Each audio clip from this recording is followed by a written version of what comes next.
1 minute. Yeah. Hello, hello, hello, everybody. Welcome, welcome, welcome. Tonight, we are honored to introduce a remarkable guest, F.J. Hall. Jay is a trusted search innovator, AI talent sourcer, a dedicated advocate for empowering nonprofits and their leaders.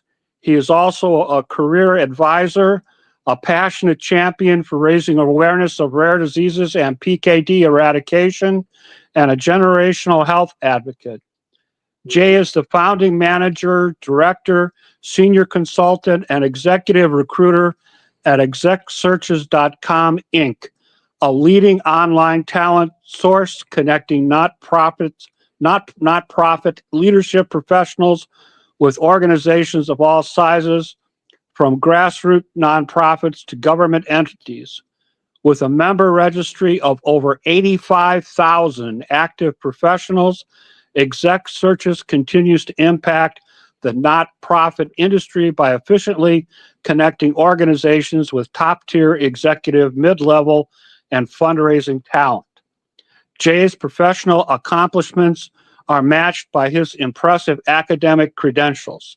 He holds a Bachelor of Science in Mathematics and Computer Science from Purdue University, a Master's in Education Leadership and Policy Analysis from the University of Missouri-Columbia, and a certificate in Internet Marketing from Northeastern University.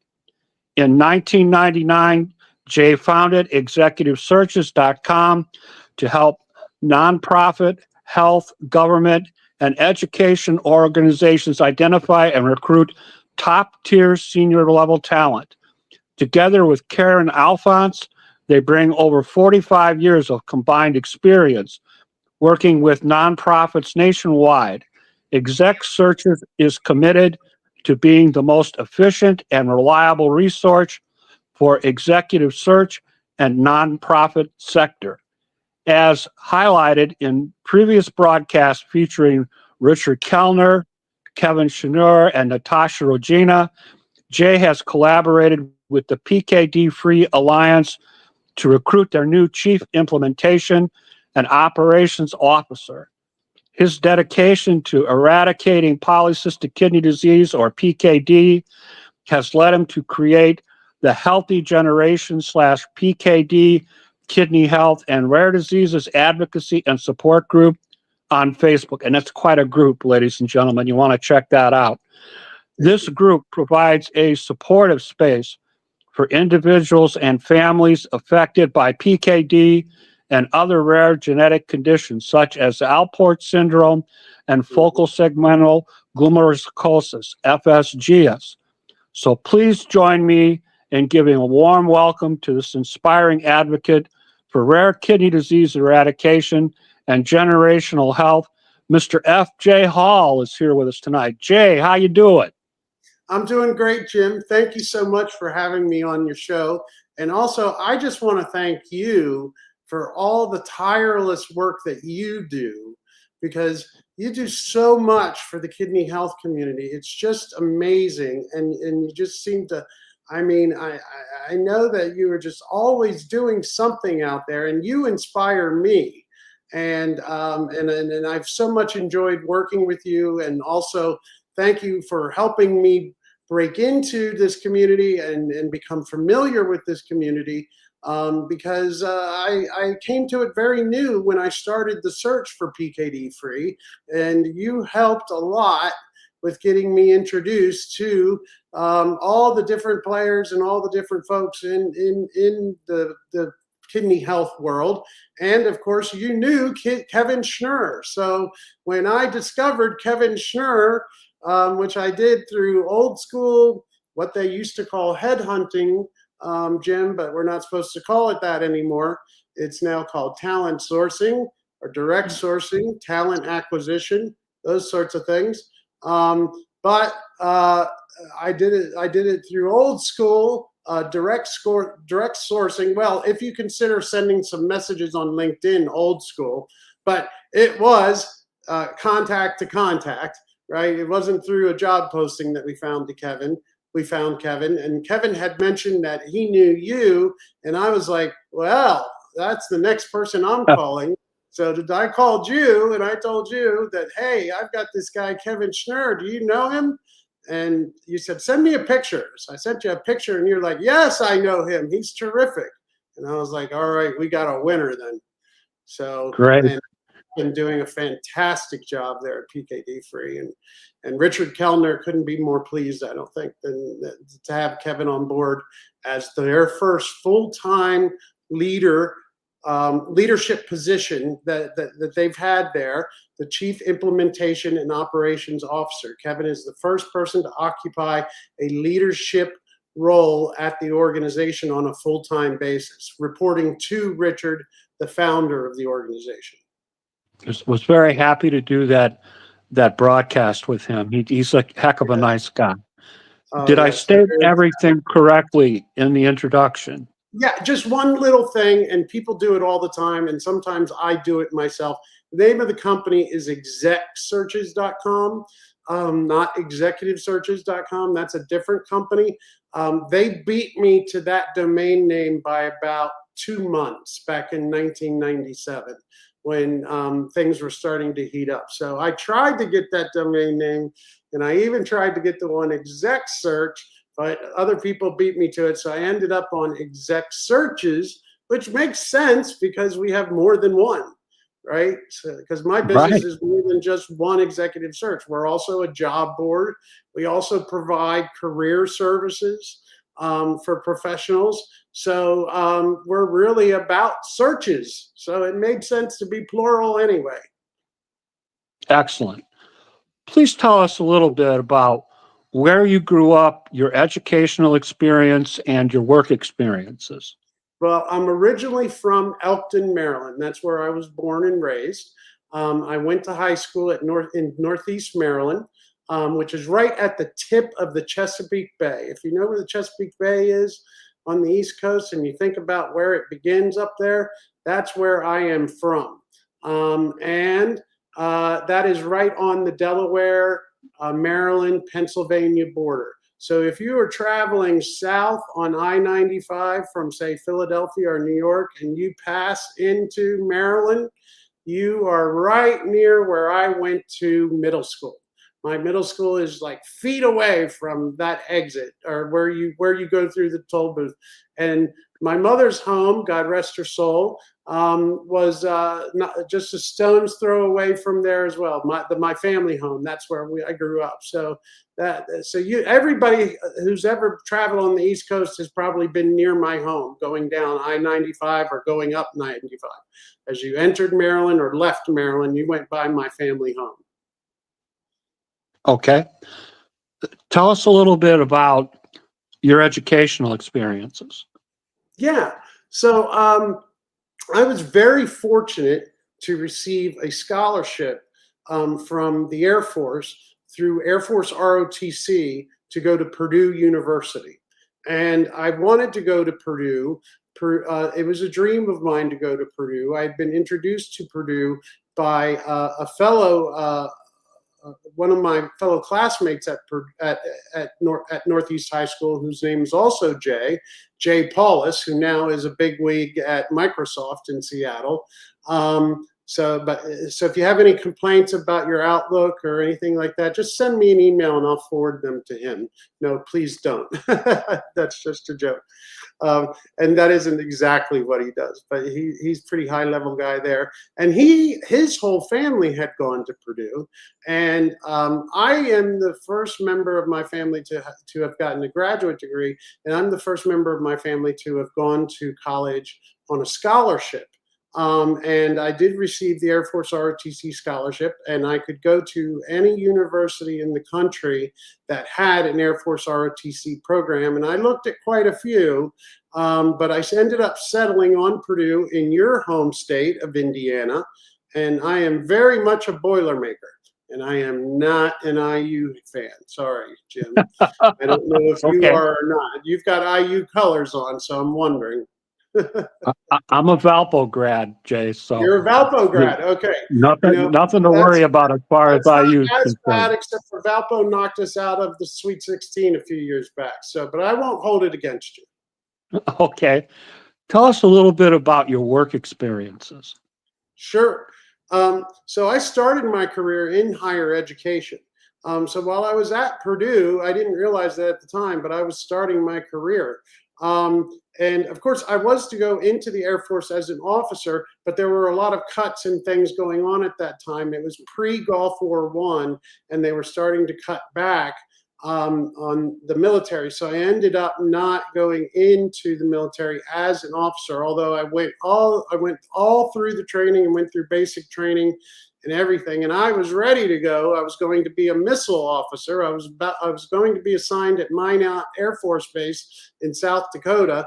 I was going to be one of those guys that you see in the videos that go down into the silos, and that would have been, yeah. So that's what I was to be, to start my career. But I ended up, because of the cuts in the military at the time, and then of course 2 years later that all changed, but I was already on my way elsewhere, because of the first Gulf War. That changed. So I was 2 years too early, or I wouldn't have been involved in those cuts. But I ended up, so I was at Purdue, and I had my scholarship, and I got my degree in math and computer science, which is what they were wanting people to study.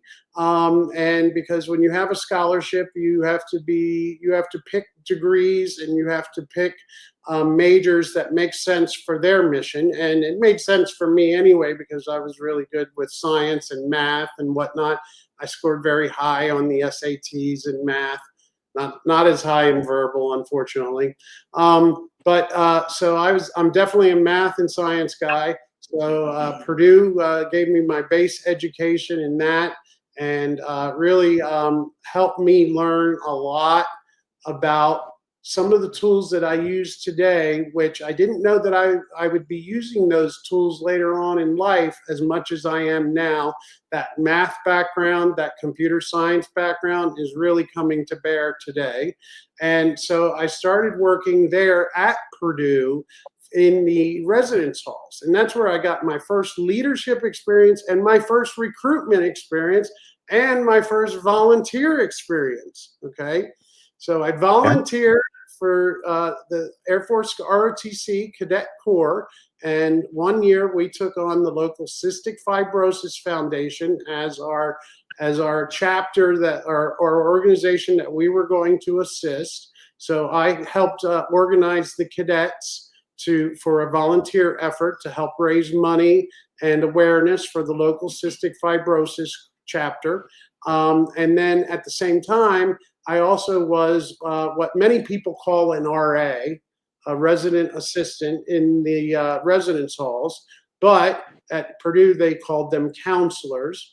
And then the next year, I was that 1 year, and then I went on the next year after that to become a staff resident, which meant that I was in charge of the RAs in my building. So that's when I got my first experience recruiting and interviewing people, because I had to interview the RAs that were going to be on my staff. So that is some of my first work experience and how my career really began. I then went on to work at a university or a college in Minnesota briefly, and only because it was just way too cold. I could not stay in Minnesota. Sorry, Minnesotans, if you're out there, but those of you who might remember the winter of 1990, or the Halloween of 1991, you had one of your biggest storms ever, one of your biggest blizzards ever. I know many of you know what I'm talking about who were around. And the sun did not shine again until May. And Jim, that was enough of Minnesota for me. Apparently, it's not quite that bad now. And Minnesota is a lovely place, don't get me wrong. But that winter really was rough. And so I decided to go on and get my graduate degree, and then also work for the University of Missouri Columbia. So that's what took me to Columbia, Missouri. I was hired there also to manage a residence hall, and I worked in the Department of Residential Life. And I managed a residence hall, and I had a staff there. I had a staff of 20 student employees, and then I also had 6 RAs, if you will, as well. And then, of course, I advised different student groups, student leadership groups, and then I also worked on the department's staff. And that's where, Jim, I got my first experience in what I would say big time recruiting. Okay. So I was selected for 2 big search committees at the university.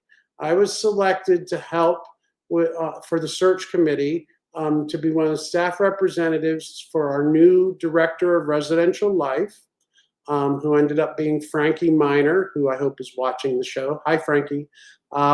Frankie was a great influence on me, just a terrific boss, somebody I've stayed in touch with forever. I've stayed in touch with so many of my folks from the University of Missouri. It's not even funny, and Purdue as well. And then, so I served on that search committee, and little did I know, Jim, but I was starting my career in recruitment and executive search.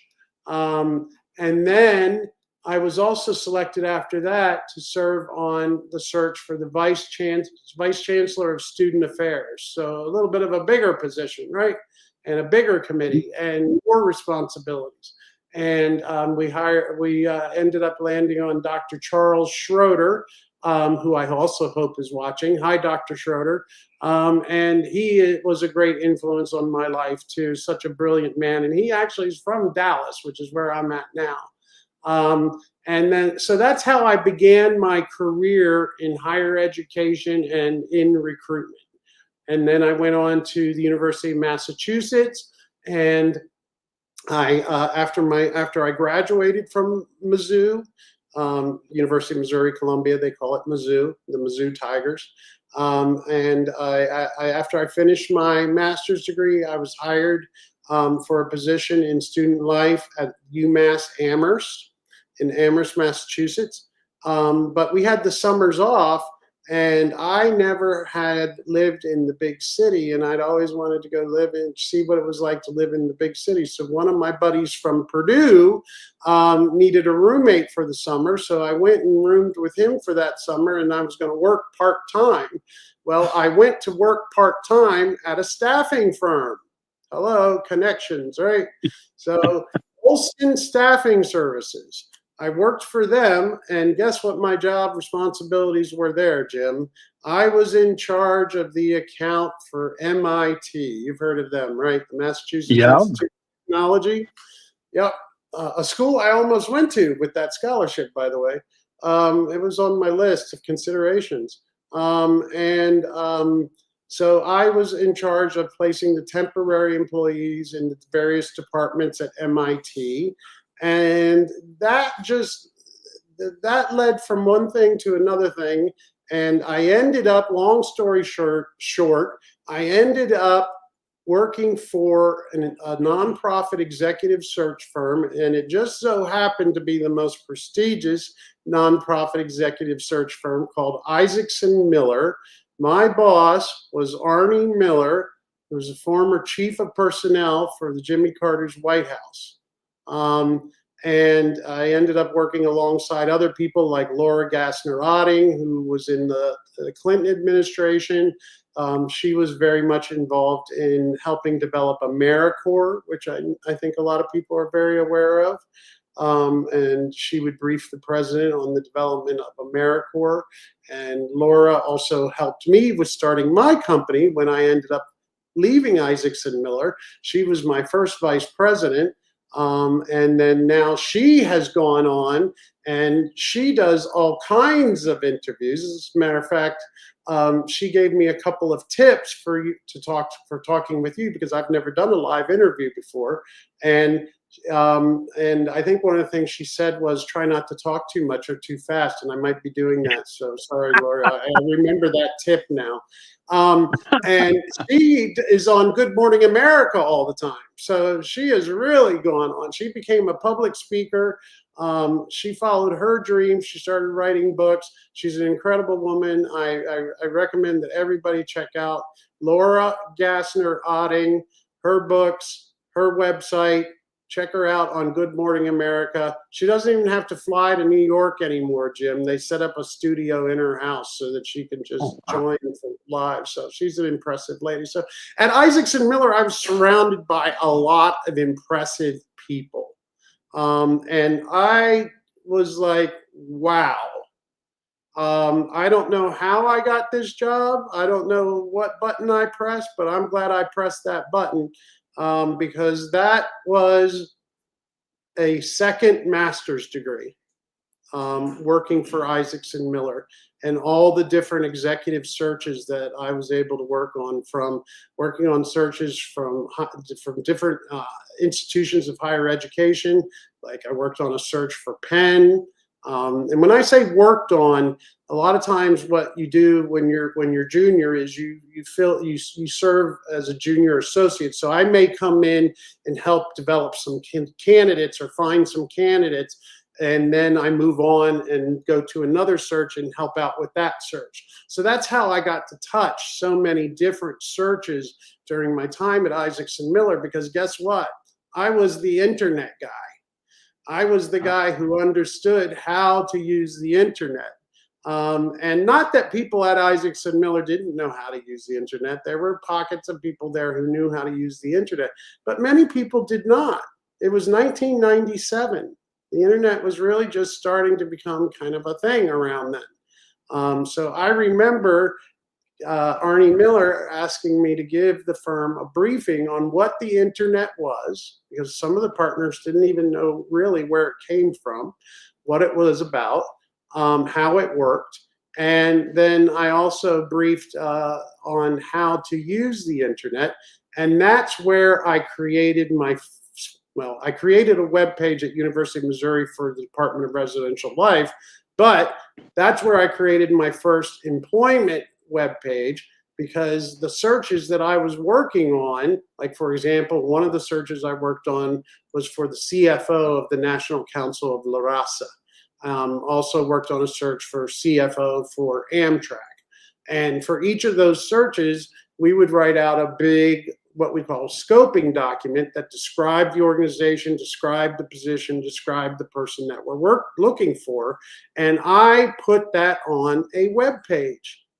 And I suggested that, hey, instead of sending people an attachment, why don't you just copy and paste this little link, and they can click that link and go see the job description on their computer right in front of them. They don't have to go through the process of opening up the attachment. We could also send them the attachment if that's what they really wanted, and some people did, and so we did. But we also added this extra feature of being able to click on a link and open up the job description. And that was revolutionary, Jim, revolutionary. Nobody was really doing that at that time very much. Monster was starting off at the time, but not very many people in executive search were doing that.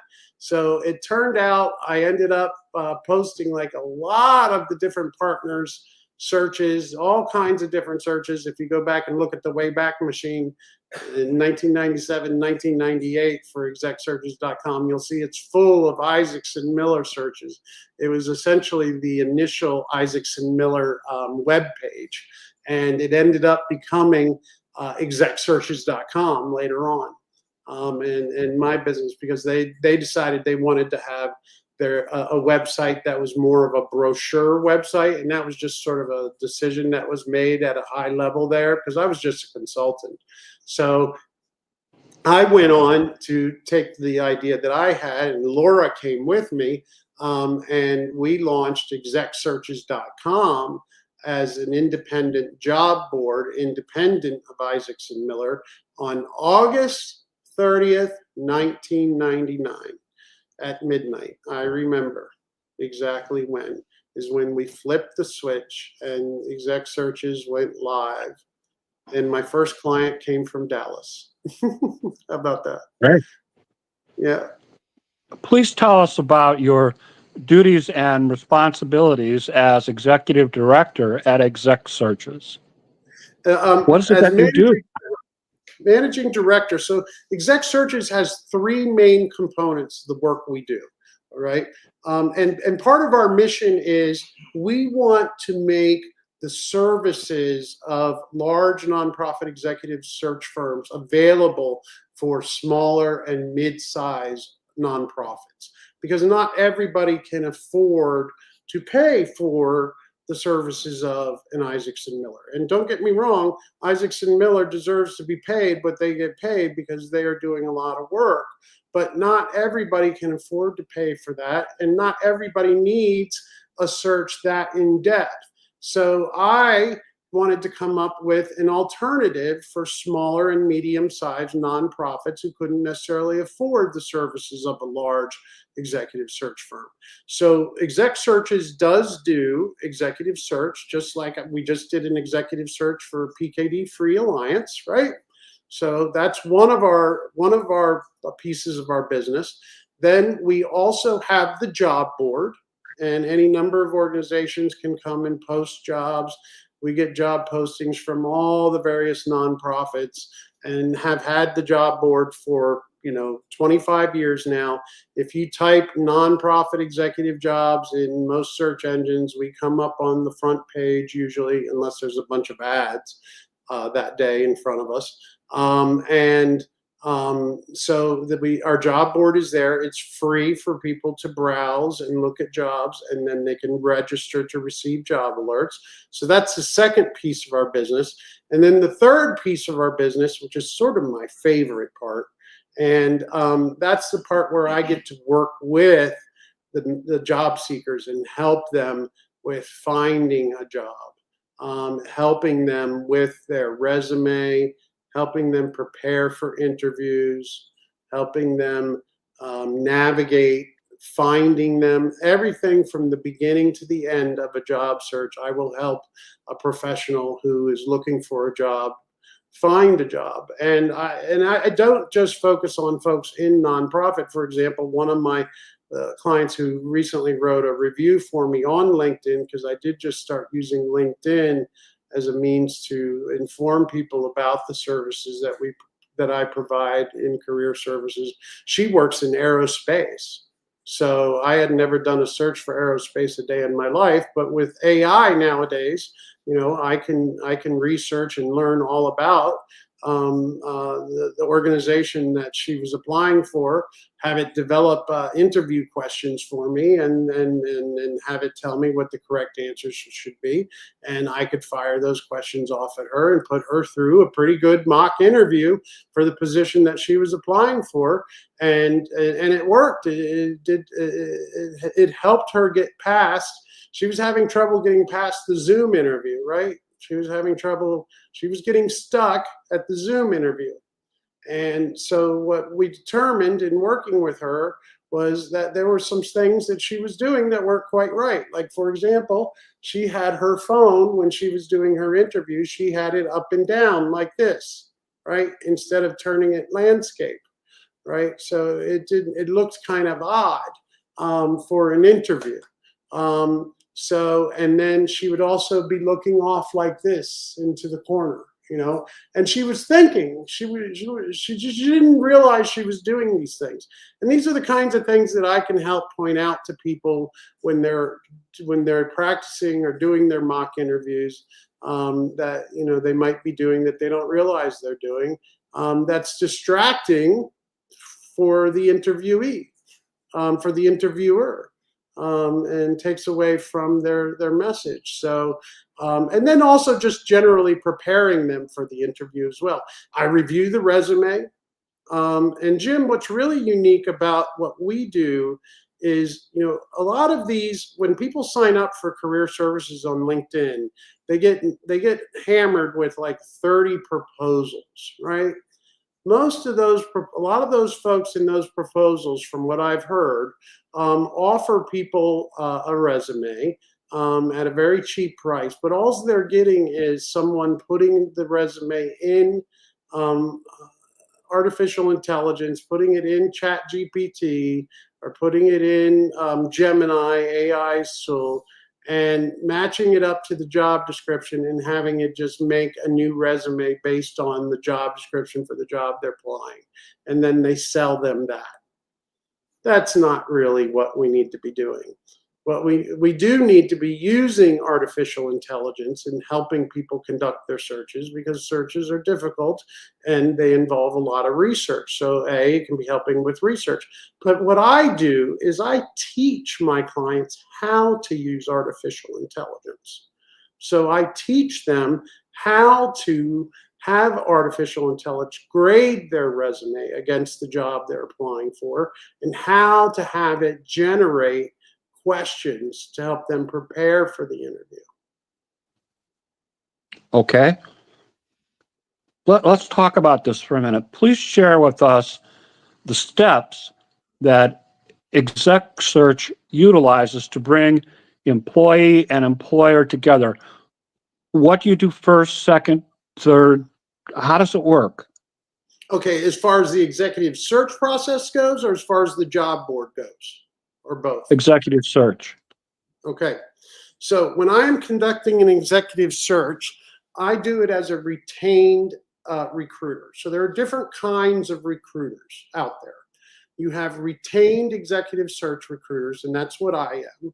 And then you also have contingency recruiters, right? And these are folks who if they find the position, if they find a candidate that the client ends up wanting to hire, they get paid.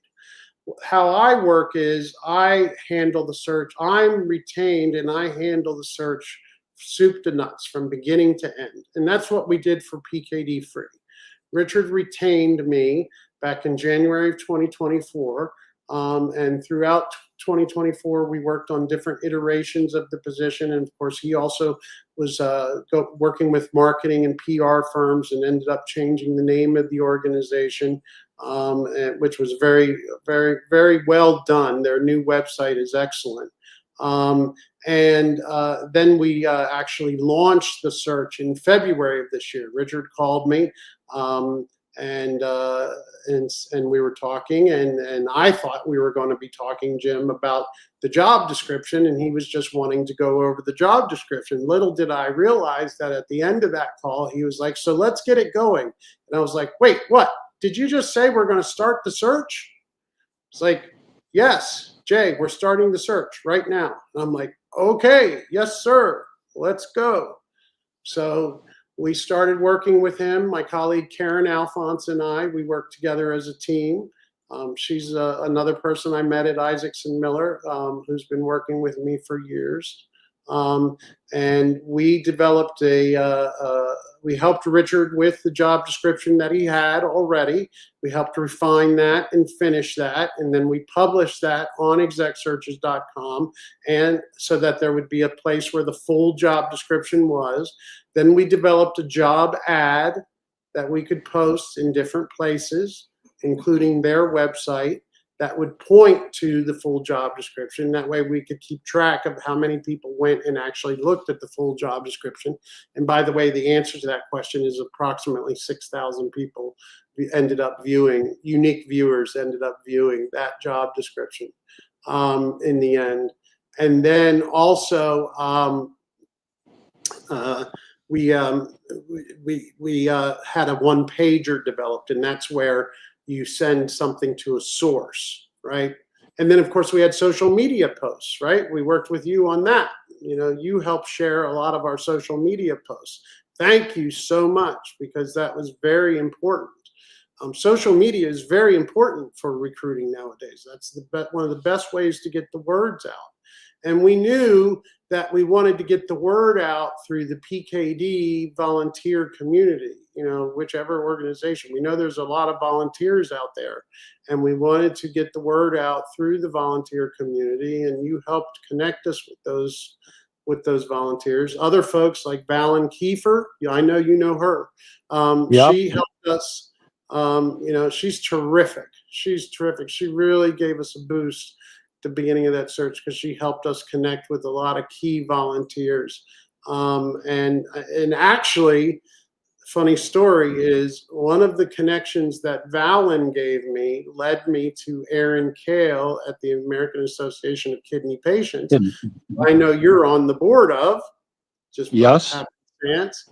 And Aaron knew about Kevin, that Kevin was available and that Kevin had been at the Alport syndrome, and that his contract had ended and that he was looking for a new opportunity.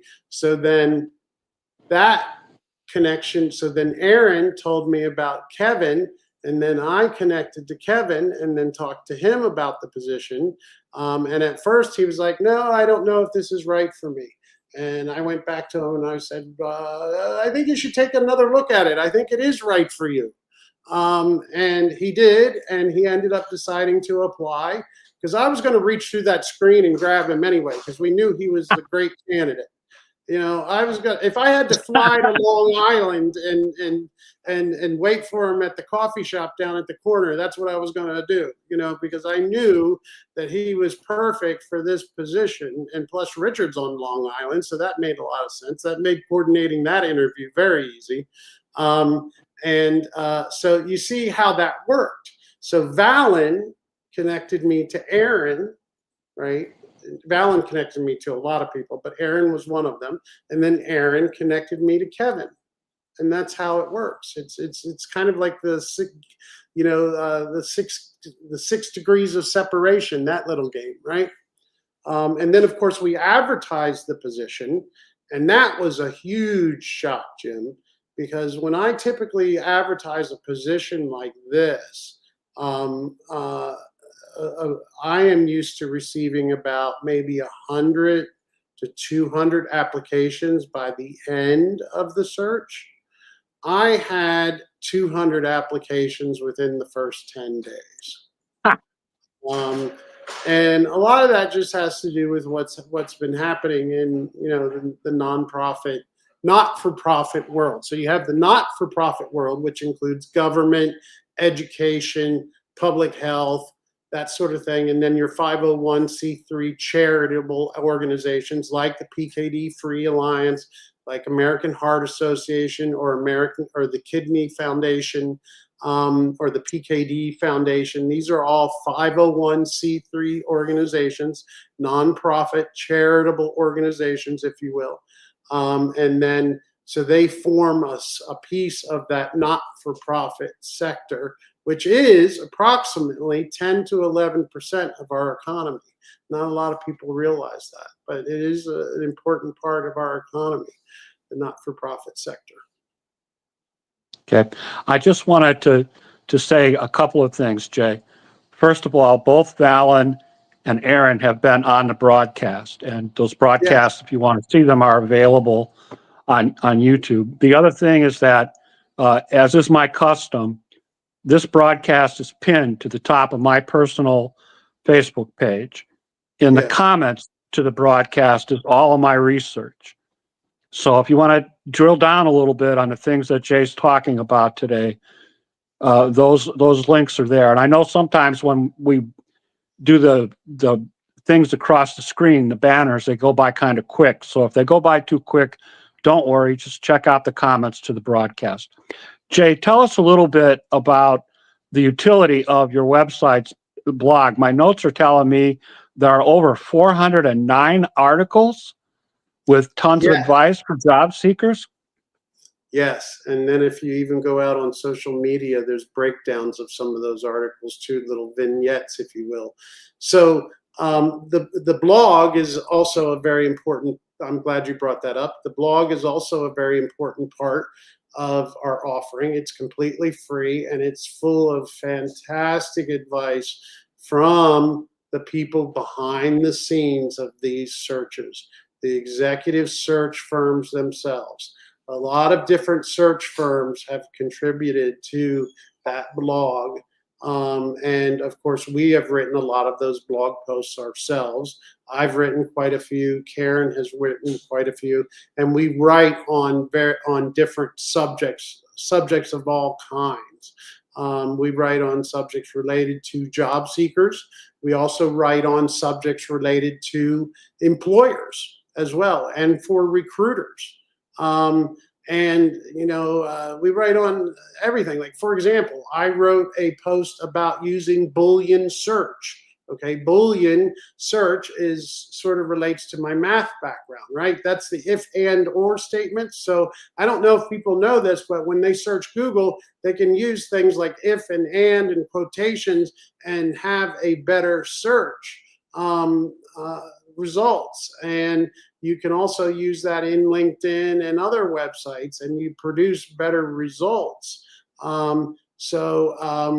That's an important piece, and we do that. And then some of the other tricks that we do, well, not so much tricks, but just tools of the trade, is we use different resume databases. We'll search resume databases. Like LinkedIn, for example, is essentially a huge resume database, right? So we'll use Boolean search, and I have a blog post all about that, all about how to use Boolean search. There's also been a recent blog post about the results of this search. Karen wrote a fantastic blog post. Excuse me for a second. I sweat just thinking about going outside, Jim. So excuse me for a second. It's warm where I live. I imagine in Florida, it's got to be warm there too. Well, Karen's in Florida. I'm in Texas. I used to be in Florida. So, but Okay. it's hot. It's hot and humid. So, even with the AC on, I sweat. So, like I said, just the thought of going outside makes me sweat. But Karen, so the way we work is when we're working as a team, I will do the initial phone screen. So let's say you apply for the position, right? And I review your resume or your application, and I review every single application that comes in. And usually I review it right away. And if I say, this Jim Myers guy looks pretty good, I should probably talk to him. So I will have one of my assistants, and soon that will be AI doing this. One of my assistants will contact you and schedule a phone call with you, and I will have a quick phone call with you. When I say quick, I mean half hour.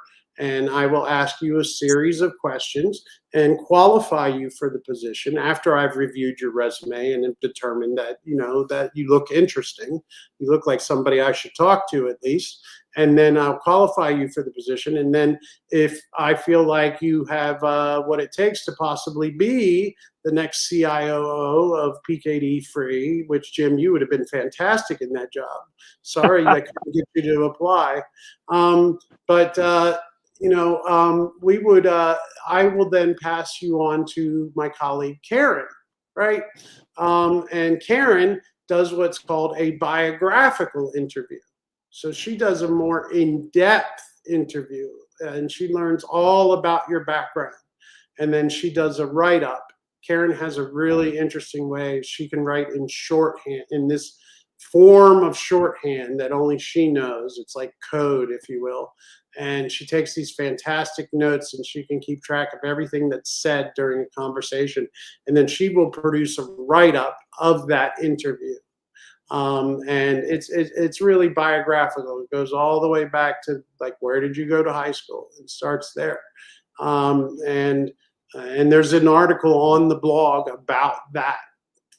There's a couple of articles on the blog about biographical interviewing, because it is an important way for organization, or it's an important form of interviewing. And it's the form of interviewing that we were taught at Isaacson Miller, where you get, one of my colleagues, Laura Gassner-Otting, wrote an article called Elucidating Interviews. And that's what she was talking about, using the biographical interview as well as being able to develop and understand the candidate better, and if they're going to be a fit for the position. So that blog is chock full of great advice, and it's got more coming. Jim, if I were to open up my WordPress app right now, I've got like 10 blog posts in process, right? Where, ready to release them, or I've started them, and I need to find some additional citations and whatnot. But, I do try to release at least one blog post a week. That is my goal. I don't always make that goal, but I am trying to release one blog post a week. Karen's most recent blog post came out, and I think it was the part 2. She had a 2-part series on managing job loss, because what's been happening in nonprofits is there's been a lot of organizations that have had layoffs. And I'm not just talking about nonprofit charitable organizations, but I'm talking about the not-for-profit sector in general. Municipalities, education, higher education, public health. All these types of organizations have been going through layoffs, or they're fearful of layoffs. So people are applying. I had an astronaut apply for this position. Okay. Now he had a legitimate reason to, because his background also was in public health. But I was just shocked when I saw the resume, and it said NASA, and I'm like, wow. There were a lot of people who applied for this position. I had never seen so many candidates apply for a position in a search that I've conducted. I was expecting at most 200. I didn't even get to finish posting everywhere where I was going to post, Jim, because we just started getting so many applications, and I needed to have time to source, right? That's often where your best candidates come from, is from the sourcing. And that's where Kevin ended up coming from. But the runner-up ended up coming from the job posting on LinkedIn. So, they both work. But we ended up having 829 applicants in the end for that particular position, which is just an incredible number. I was not prepared for that number. My little small recruitment firm, like I said, we're used to about 200 in the end. So Richard helped me out by having Melina help me with working with some of those candidates and helping me be able to screen more efficiently. And then Stefan also stepped in, and he helped out as well. And we were able to manage all 829 candidates. We were able to review all 800. I looked at all 829 applications, Jim. I think that's very important. If somebody takes the time to apply for a position, they deserve the right to have their application reviewed. That's just the way it is. And I ended up putting on a lot of nights and weekends into this search. And that's because, I did have so many applications to review, and that was important to do. And then, of course, we picked the ones that went on to the next step. So. Okay. One of the topics that you wanted me to ask about in terms of things that have been blogged about was the concept of an anonymous search. Yes. Can you talk to us about what an anonymous search is? Yes, an anonymous search is the most popular search on our job board. I'll tell you that right now, because everybody's curious who is the anonymous organization and if they can figure it out. But it's a very interesting recruitment strategy, right? Because let's say, Jim, that you work for me and I've decided that, well, I may not want, maybe Jim, maybe it's time to have Jim move on and I want to replace Jim, but I don't exactly want to tell Jim right away that I'm going to replace him. So an organization may contact us and ask us to place an ad for your position and make it anonymous. And we won't say like the name of we won't say exactly the name of the organization at all. And we might just put anonymous nonprofit organization. Obviously, we have to say the location and we have to give some details about the title, but we generally have those resumes go to some nondescript email address, like a Gmail address, for example. We might set that up for that particular type of search. And these are the most popular searches. If you want to get a lot of people looking at your search, if you're a recruiter out there, as an owner of a job board, I can tell you the best way to get eyeballs on your job search is to make it anonymous, make it confidential, because people will look at that, because that just it's intriguing. They want to know whoa, what is that about? Why is it confidential? Why is it anonymous? Um, Now, of course, I don't recommend that for everybody. I mean, if you have an opportunity to tell who you are and sell your mission and tell about what your organization has accomplished, that's more important than just getting eyeballs, because you might not be getting the right eyeballs by just saying it's anonymous. But sometimes you have no choice. Also, you may want to do that because you're not quite sure about what the title's going to be. So maybe you just want to put out a teaser for now, and you don't have all the details of the position, but you want to get something out. So you may put it as anonymous or confidential initially. Okay. We've been talking around about the free job board. I want to ask about it directly. What is your free job board and how does it work for job seekers? Okay, so the job board is not, so the job board is free for job seekers. Okay, so the organizations, they pay to post the job, depending on whether, and it's really a small fee, under $100 to post a job on execsearches.com, whether they want to post, the organization wants to post it for 30, 60, or 90 days, whether or not they want to feature it so that it's on the front page, whether or not they want to feature it so that it shows up when people are searching. So they have all those different options. But the base price is $99 for a job posting, for a 30-day job posting. However, for job seekers, there are no fees at all. We charge nothing. All right. All the job postings on execsearches.com and our companion website, nonprofit-jobs.org, which is, I call it a companion website. It's a website that is sort of like a doorway. It's just another way of publicizing the job postings that come through Exec Searches. So when you post on Exec Searches, you get on 2 job boards for the price of 1. That job board is actually soon going to change into something, because I have some big news that I'm about to drop here on your website, Jim. And that is Exec Searches. Yeah, call the press, call the newspapers. Execsearches.com is going to have a facelift, and not just a facelift, but we're going to get all AI-ed and all tricked out, and we're going to have a new website come September 30th. And I have a project manager handling this right now. Owning a website like execsearches.com is like owning a house, right? It has a lot of maintenance. And this website has been, the current version 4.0 is 9 years old. So it's time to upgrade. And so Exec Searches 5.0, yep, there you go. Good timing on that. Thank you, Jim. The new website is under development, exactly. And it's going to be coming out at the end of September. That'll be Exec Searches 5.0. And then that other website I was telling you about, our doorway website, our companion website, nonprofit-jobs.org. I say hyphen, it's just a nonprofit and then a dash and then jobs and then .org. Right now, it just lists the jobs that are on Exec Searches, but that's going to become its own entity.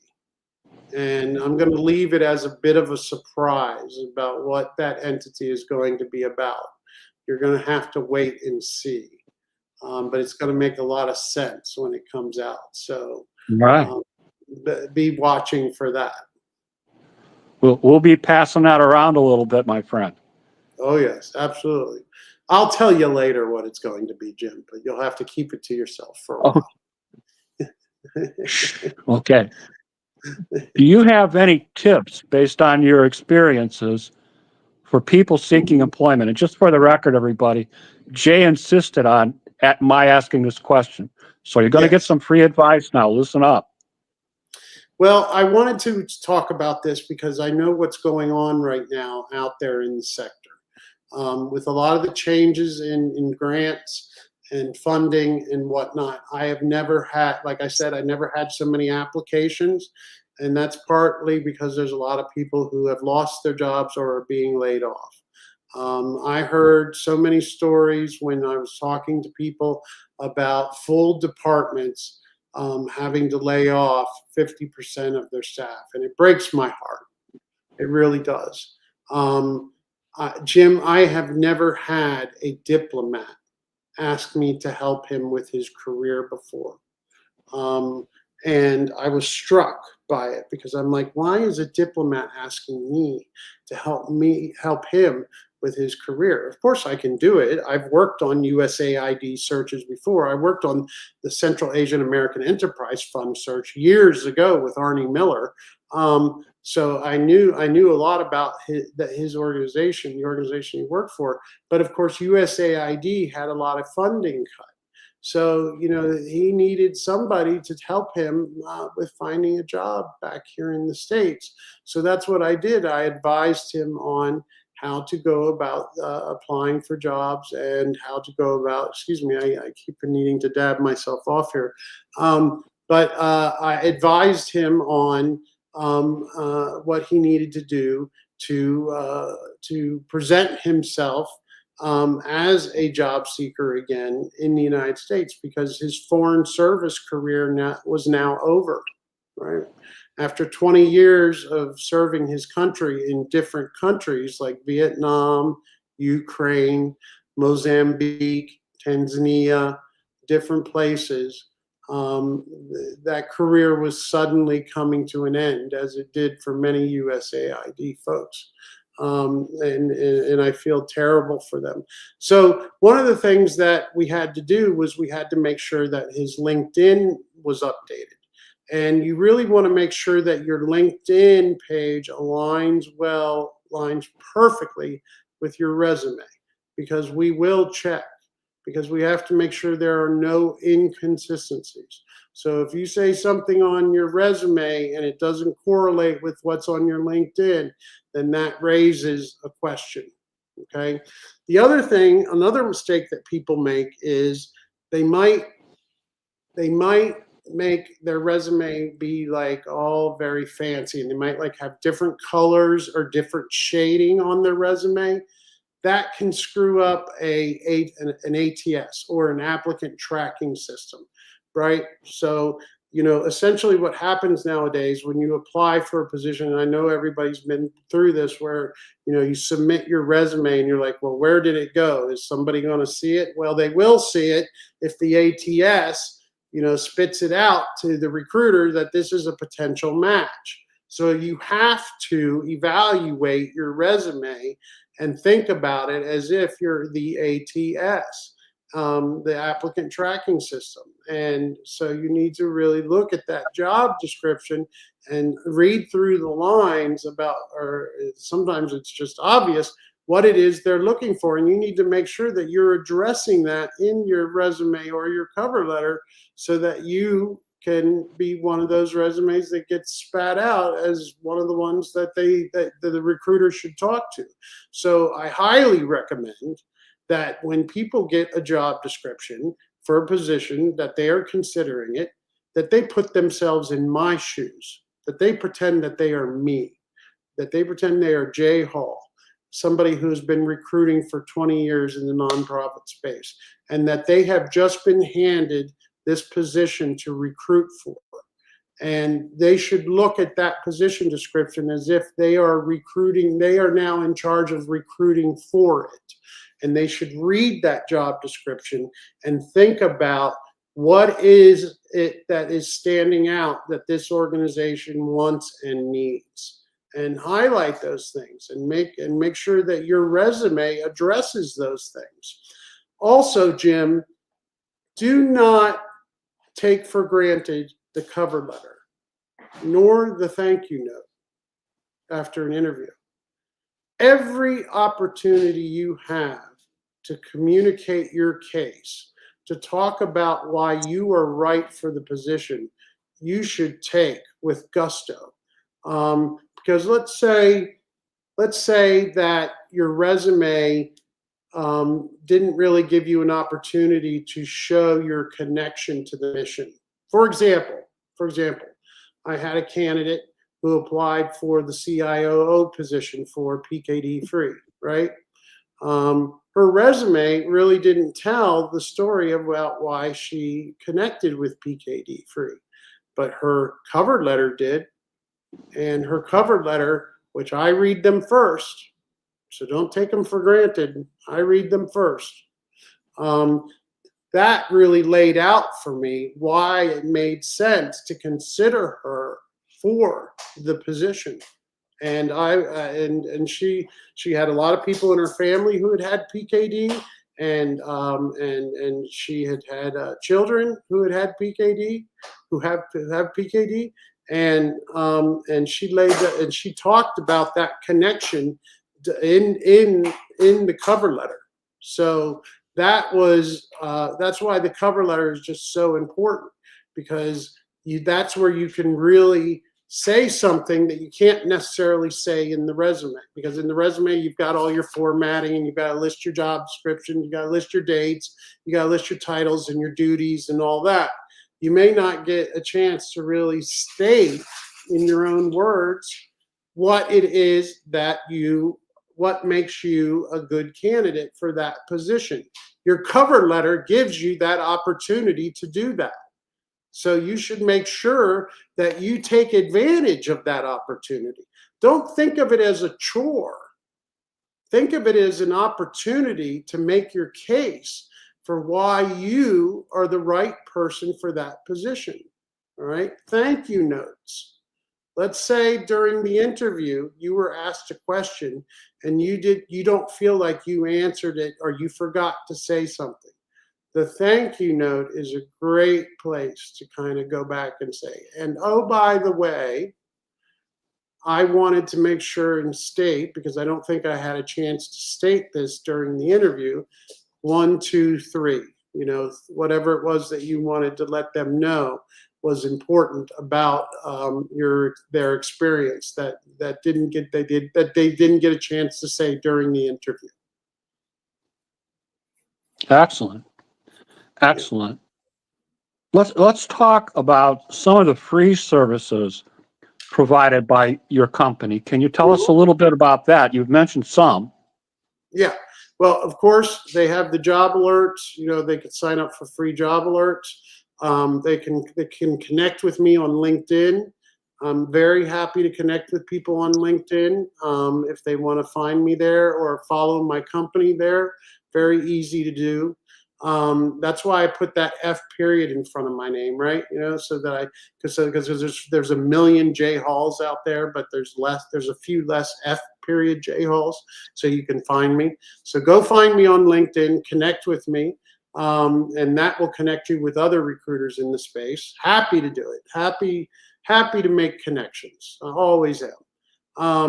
And also, I also offer a free consultation for any sort of resume review or cover letter review or interview preparation. So I will, if you sign up for, if you go to our LinkedIn page, or if you go to our website and you sign up for our services, one of the things we'll offer you is the chance to have a 15-20-minute conversation with me, where I will review your materials and try and understand what it is that your needs are.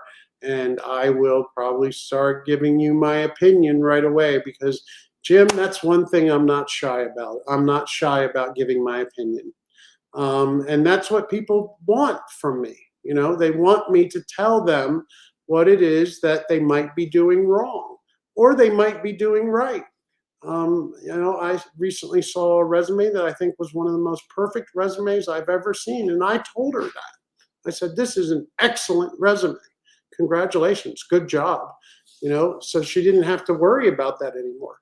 All she needed to do was tailor her cover letter for each position she applied for after that. Some people I need to say, you need to throw this resume out and start over. And I will tell you that. And I'm not just telling you that because I want your business, because you can go to somebody else if you want, or you can use AI to start writing your resume. But I will tell you if I think that there is some problem, or if I see something wrong with your materials, whether it be the cover letter or the resume. And I offer that. They can go to LinkedIn and then click, and they get to my Calendly. Well, actually, they can get to it if you go to calendly.com/exec searches. It'll bring up the 4 slots that you can book with us. the 15-minute free slot. And then if you want to go ahead and just pay and have the full hour, which that involves me actually putting in another hour on the side. So you actually get 2 hours of my time, 1 hour on the phone or on Zoom, and then 1 hour where I'm working offline on your materials. Those are available as well through that Calendly app. So. And it connects right to my calendar. So you will see when I have openings. So you can see when I'm available and you can pick a time that works for you. And I even make times available on the weekend because I know people have busy schedules and not everybody can have their appointments during a weekday. So it's important that folks look at that and then pick a time that works for them. And that's the reason why I like to use Calendly. So go to calendly.com/exec searches, pick the 15-minute free consultation, and I will jump on the phone and I will jump on Zoom. Please send me your resume in advance and any position that you're thinking about applying for. And I will give you 15 to 20 minutes free of my time. Actually, it ends up being more than that because I review it ahead of time. So I'm very generous with my time, Jim. So I didn't start working I didn't do this to work for nonprofits to get rich. Okay. You did a podcast interview recently where you talked about the things that you do. Can you tell us a little bit about that? Yeah, that was pretty interesting, right? And that's going to come out very soon. That's going to be public. Well, it's kind of out there already, but you have to go looking for it. But it's going to come out soon with some animation with it too. So I discovered a tool that will take your LinkedIn profile and will develop a podcast, like it's an NPR podcast, and it will talk all about you as if you are as if there are two podcasters, and they sound, I swear, they sound just like NPR podcasters talking to each other, and they talk to each other about your experience. And it's amazing. It's amazing. I just love AI because it can do these kinds of things. Now what I have to do is I have to sync it up with video characters, that represent the two interviewers. And have their mouths moving at the right time and their gestures, because it's a 5-minute audio, and for people to listen, I think they have to have something to kind of see. It'll help facilitate the process of them listening. So that's going to be coming out very soon. We also have a slideshow that's going to be coming out very soon, a 5 slides that are going to go through certain things that you need to do to prepare for your job search. And then I will also announce here, Jim, that soon we're going to have a webinar available that people can sign up for, where I'm going to be teaching, some of these tips and tricks. Wonderful. Wonderful. One of the employees that you've mentioned is a lady named Karen Alphonse. Can you tell us a little bit about the role she plays in your organization? Yeah, and I've touched on it a little bit here. But Karen is a longtime colleague of mine. We met at Isaacson Miller around the water cooler. She worked upstairs with John Isaacson's group. I worked downstairs with Arnie Miller's group. And we would come together in the kitchen in the water cooler, and we just struck up conversation and would have these really fantastic conversations, about current events or searches and whatnot. And when I ended up moving to Florida, which just happened to be where I ended up moving because I moved for love, that's when I started execsearches.com, right? That's when because I was leaving Boston, so I couldn't really, we didn't really have a lot of remote work at the time, although I did work a little bit remotely for Alan Witchley, who's the former partner or partner emeritus at Isaacson Miller. He actually takes my calls still and gives me advice and tips these days as the Isaacson Miller group is very tight. We all help each other. We stick together. So, and we help each other, former employees and even new ones. I connected with someone else at Isaacson Miller who came after me the other day. And I've never met her, but she's an Isaacson Miller person, so I know she's quality. I know she's good. And so Karen obviously had the same training I did, but from a different bent, working with John Isaacson. She also ended up moving to Florida. Right? So when Laura was my first vice president, Laura Gassner-Otting, when she ended up going and launching on her own, which she was just poised to do anyway, we always knew that she was going to be with me for a couple of years and help me get that business off the ground, which she did. Then Karen sort of stepped in and took over for her. And Karen is in charge of our resume services department. She is the person that if you need a resume written from scratch, Karen is the person to do it. And her fees are very reasonable for that. And if you need your resume completely rewritten, like that it's just not working and it needs a complete rewrite, she handles those. And she does the others as well. Some people want to work with me. Some people want to work with Karen. Karen has a different background than I do. She went to Harvard, Radcliffe, and Columbia Law. I only went to Purdue. So, but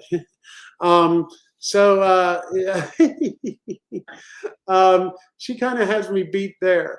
But she's extremely intelligent. And she has fantastic instincts. Whenever Karen tells me something, sometimes it makes my head turn. And I'm like, what are you talking about, Karen? And then 2 months later, I'll be like, you were right, Karen. Because she just sees things ahead of time. She sees the big picture. She's just so smart. And if I were to have anybody write my resume, if I were to need someone to write my resume, Karen Alphonse is the person I would pick to do it. And I love working with her on searches. We both have very different styles.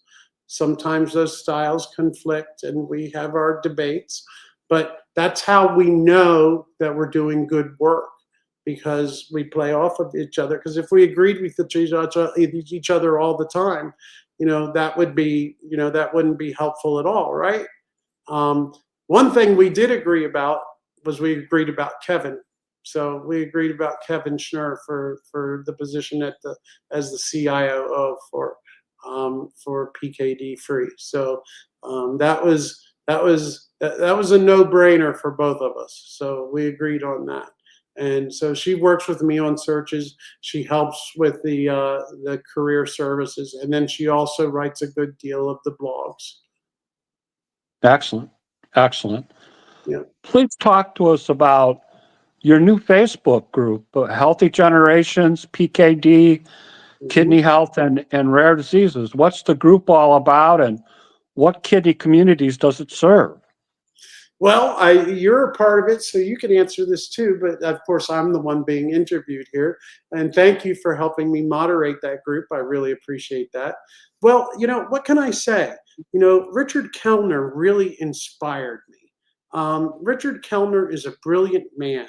And what he is doing with PKD Free is just amazing. And it really connected with me. The generational health approach really connected with me really connected with my scientific background, right? And I did not know that much about PKD at all, if anything, when Richard first contacted me in January of 2024. But over time, I began to learn more about it. And then Richard's passion just kind of grew on me, and it sort of transferred to me. And I wanted to see his mission be successful. And that's why I worked tirelessly day and night, weekends, for weeks and weeks, making sure that we found the right candidate for that position, in which we did. And so I started to become, and I got to meet great folks like yourself. I got to meet great folks like Valen Kiefer, and hearing her story, those stories really impacted me. These were stories I hadn't heard before, stories of what people with these rare diseases have to go through. Also, my own mother, um, uh, God rest her soul, she at one point in her life, she had lost a kidney, and we're not entirely sure why. And I remember Richard telling me that something similar about this. That sometimes people don't know it, but that there are things, that diseases that might be running in their family, and you just don't know because they can skip generations. And so, now I'm feeling like, I need to be tested myself, because I did recently have, a medical scare, and there was a test performed, and it did show some concerns about my kidney. So I need to get that checked out more closely. And I need to understand what's going on there. And that's in the process of happening right now, as we speak. So Healthy Generations is my personal advocacy, right? So there are all these organizations out there that are providing resources and knowledge and help for people with PKD, people with Alport syndrome, and other rare diseases. And really, this whole concept of generational health just makes so much sense to me. I mean, if you don't want your children to have the disease that runs in your family, then you should be getting PGTM tests, and then you should be using IVF, and then you should be ensuring that your children are born without that gene, right? And then you will, as Richard says, you will eradicate that disease from your family line. And future generations will not have that disease. That's powerful. And that really spoke to me, especially my scientific side of me and my background and my passionate side, which Richard has as well, and I have it too. And I was just so inspired by that. And I thought, wow, this is just an incredible cause. This is just an incredible approach. It can work for multiple other diseases, not just PKD, but also Alport disease and others, as we've mentioned. And I think that that's why I wanted to start Healthy Generations, so that I can point people in the right direction where they need to go, that we can bring together all the different resources that exist out there for these different organizations and have the conversations. Also, I wanted to create it for novices such as myself, because I'm not an expert, but I'm learning, right? And I want to learn. And I want to bring together the community of people who do know and the people who are trying to learn. And I want it to be a place where people can ask questions and learn. So, for example, the last couple of weeks, I've been focusing on posting information and discussing PGTM and IVF. Well, as you know, this past week, I decided that I wanted to turn the conversation towards more about diet, right?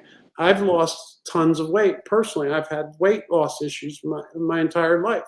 But in the last 7 years, I've dropped 120 pounds. And because I do have some problems with my feet and knees and joints that are sports related. And I want to learn more about how diet affects our bodies and how weight loss affects our bodies. And, I see that Dr. Weems has joined the group. Dr. Wimes, excuse me. Dr. Wimes has joined the group. I need to better. I couldn't believe it when I was watching his webinar the other day, and he said his name, and I'm like, oh my gosh, Jay, you've been mispronouncing his name the whole time. But anyway, I'll get it right now. I'll get it right now, Dr. Wimes. I'll get it right now. I know you have him coming up as a guest on your show, and he is a fascinating man. And what they're doing, second week in July. yeah, what they're doing at Santa Barbara Nutrients is, is based on their research at the Wimes Laboratory at UC Santa Barbara, and I think and it's around diet, so that's why I'm turning my attention now to diet. Not everybody agrees with his approach, and that's what fascinates me. I want to know, what are the different approaches. What do people think, and why do they disagree about this? Where are the disagreements? And let people be able to make up their own mind. So I want our group, Healthy Generations, to be a place where we can have a safe, fair discussion about the different ideas. Because there are some groups out there on the internet where Dr. Wimes isn't able to talk about his ideas because they shoot them down immediately. And I think that's unfair. And I want to make sure that there is a safe place for everybody to talk about their ideas, and for us to discuss the merits and the benefits of the ideas, and not just shoot somebody down for whatever reason. Allow them. I mean, a man like Dr. Wimes, he's a professor. He's researched. He deserves to be listened to. Whether or not you agree with his opinions and his results, that's up to you. But he deserves the right to be listened to, as do others, as does Dr. Faletes at Yale. The research that he's doing. And I know you have him coming up on your show too. And I'm going to have some other doctors coming your way too, Jim. Thank you. I appreciate it. Yes, well, they're teaching me too. So I'm watching these shows and I'm learning as we go along. But this week, if you go on Healthy Generations, I really want the conversation to be about diet. So I ask everybody if you have information about diet, if you have thoughts about diet and PKD or rare kidney disease or kidney health in general, please go on to our Healthy Generations group. And by the way, Jim, I will let you know here that we are going to be coming out with a web page as well that will have a blog, and that's going to be coming in the next week or so.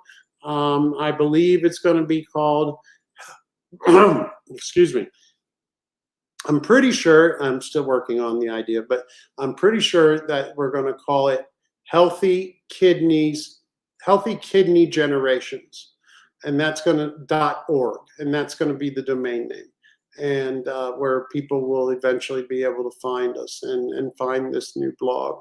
And I hope that you will write for it. I hope that others will write for it. I hope that Valen Kiefer will contribute some ideas to it. And I hope anybody, Dr. Wimes, anybody who has thoughts and ideas that they want to spread and have discussion about will contribute to the Healthy Generations blog, because I am not going to allow any opinion to be shut down. I'm not going to tolerate that. Everybody's going to have the right to talk about what they feel is right, and we can debate it, but we're not going to shut people down. Excellent. Very good. Talk to us a little bit about your kidney advocacy experiences. So a lot of it has just come about here in the last few years. I mean, I've always been involved in advocacy to a certain degree, but as far as kidney advocacy, that's all relatively recent in the last 6 months or so. Or I would say it kind of started when Richard first contracted with me back in January of 2024, because I started to learn about PKD. I started to learn about generational health.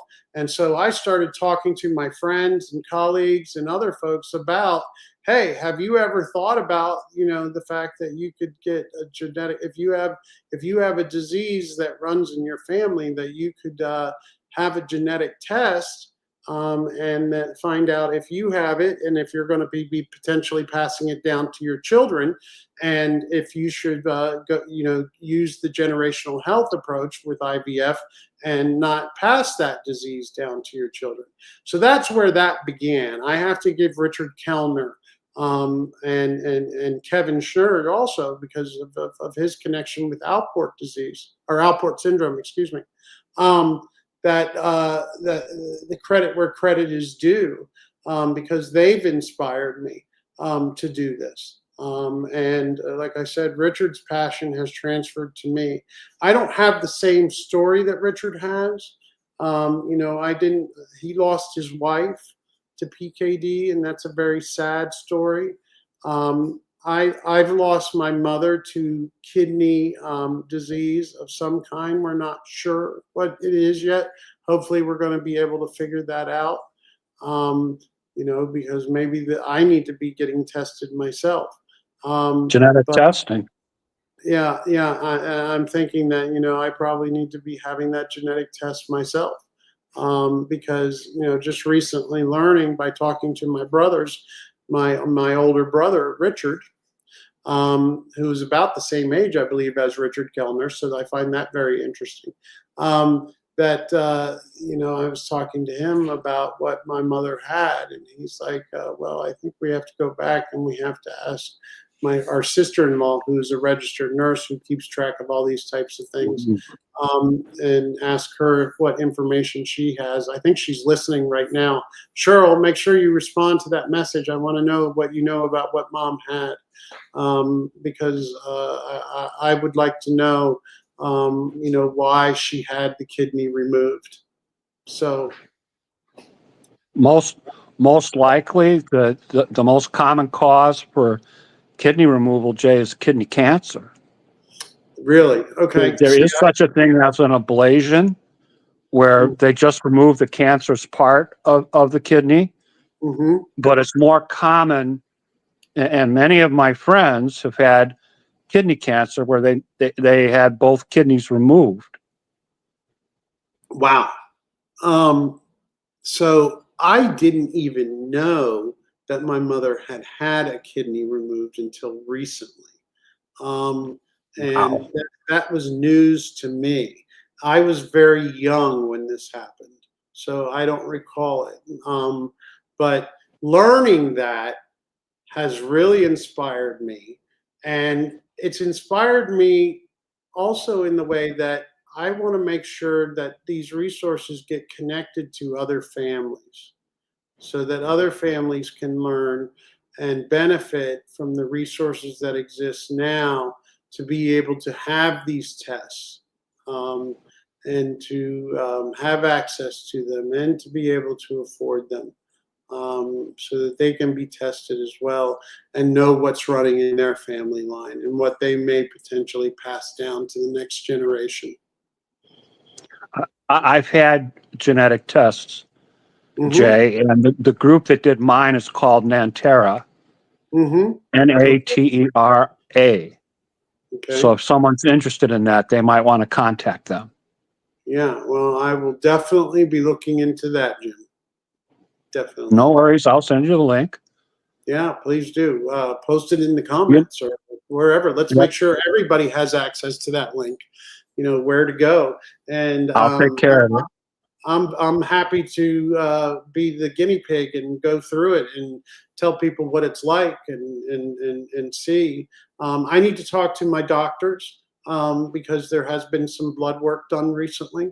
So I need to go back and look and have that analysis and see what they may have discovered or learned there.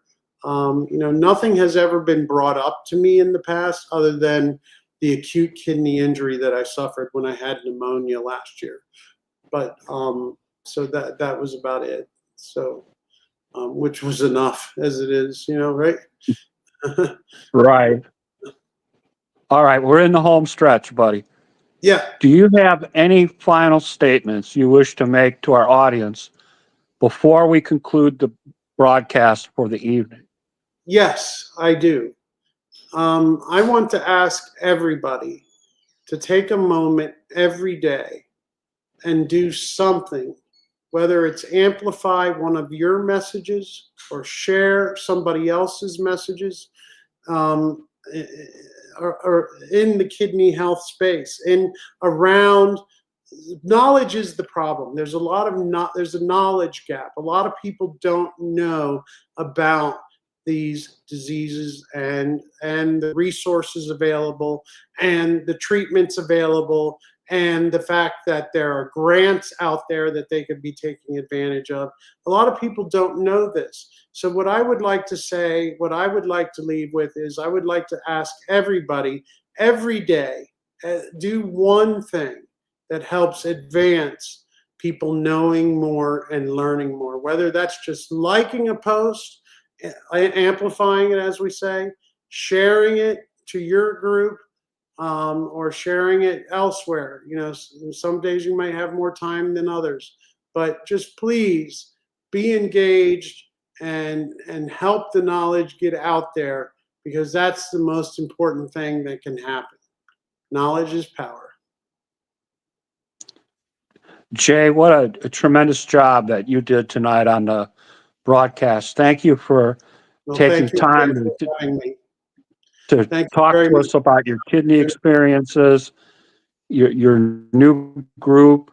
Thank you for talking to us about job seeking, job searches, how they can use execservices.com, and just a whole group of new questions and new statements about situations that we've not had before on the broadcast. And I appreciate you coming on and doing that. You mentioned. Well, I'm glad that I could contribute that with, even though I'm relatively new to this community, I feel like I've been embraced. I want to learn more. I have a very curious mind, and I want to teach as I go, because I believe that you learn if you teach as well. So that's why you see me doing a lot of posts about something I just recently learned about, because that's how you retain that knowledge, is by teaching others. So, and if I post something that's not right, tell me that too. Because I don't want to be putting anything out there that's incorrect. But and I'm trying to make sure I don't. But that's what I want to encourage everybody to do: to start learning and start teaching others what you learn, and share it on Healthy Generations. It's a safe place to share and to discuss. Excellent. Excellent. You mentioned our friend, and I'm going to mispronounce this, Dr. Weems. Dr. Weems, He's yeah. He's at the next broadcast that we have. The 27th is my son's birthday. I'm taking that Friday off. The 4th of July obviously is a holiday. I'm giving my audience the day off.